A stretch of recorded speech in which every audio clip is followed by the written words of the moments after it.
Hi, welcome to Do It Yourself channel.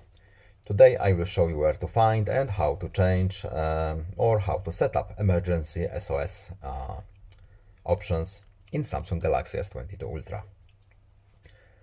To change our emergency SOS options, we have to go to the settings first. Now we're looking for safety options in this menu here.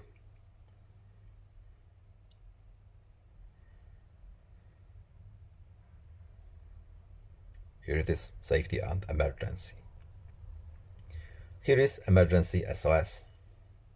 Now we have few options here. For example, press the side button 5 times in an emergency to call for help. We can also require to swipe after this five taps on the button, or as a security measure, let's leave the swipe on.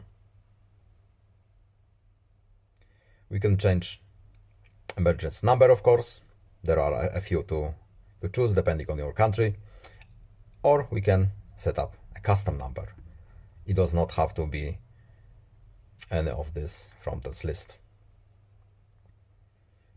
That's all. I hope this video was helpful to you. Please leave a like and subscribe. Have a nice day and see you in the next video. Goodbye.